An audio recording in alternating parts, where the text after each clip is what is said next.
কথা রাখেনি কেন্দ্র। 10 বছরের বেশি সময় ধরে কেন্দ্রের দরবারে ঘাটাল মাস্টার প্ল্যান রূপায়ণের আর্জি জানানো হলেও সাড়া মেলেনি। এই অবস্থায় ঘাটাল মাস্টার প্ল্যান কার্যকর করার তৎপরতা নজরে আসছে। 2024 লোকসভা ভোটের মুখে মুখ্যমন্ত্রী মমতা বন্দ্যোপাধ্যায় ঘোষণা করেন ওই প্রকল্প রাজ্য সরকার একাই কার্যকর করবে। সেই মতো চলতি বছরের রাজ্য বাজেটে মাস্টার প্ল্যানের জন্য 500 কোটি টাকা বরাদ্দ করা হয়।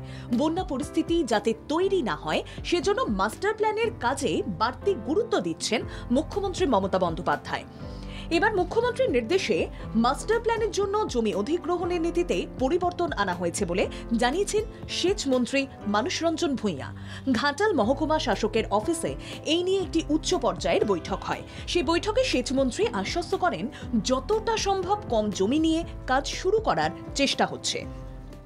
আমি আমার দপ্তরকে জানিয়েছিলাম যে municipal affairs engineering and technical committee যেটা আছে তাদের সঙ্গে নিয়ে আমাদের ইঞ্জিনিয়াররা সরজমিক তদন্ত করুন এবং দেখুন কতটা ভালো করা যায়, কতটা এলাকার স্পেস কমানো যায় এবং বেটার ড্রেনেজটা উঠে আসে। ঘাটাল মাস্টার প্ল্যানের কাজ করতে গিয়ে মানুষের যাতে কোনো ক্ষতি না হয় এমনটাই চাইছেন মুখ্যমন্ত্রী। ইতিমধ্যে ঘাটাল পুরো এলাকার নিকাশি ব্যবস্থা নিয়ে নতুন করে সমীক্ষা করা হয়েছে। জল নিকাশির জন্য ঘাটাল পুরসভার 3 নম্বর এবং 9 নম্বর ওয়ার্ডে উন্নত মানের পাম্প বসানো হচ্ছে। 2টি পাম্প হাউসের জন্য 5 একর জমি নিতে চায় পশ্চিম মেদিনীপুর জেলা প্রশাসন। মুখ্যমন্ত্রী সজাগ রয়েছেন, তিনি আমাদের নির্দেশ দিচ্ছেন।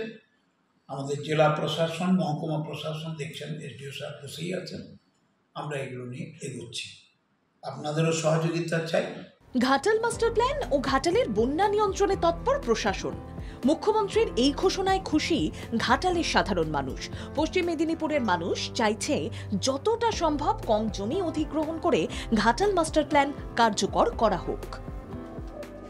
ব্যুরো রিপোর্ট, বাংলা জাগো।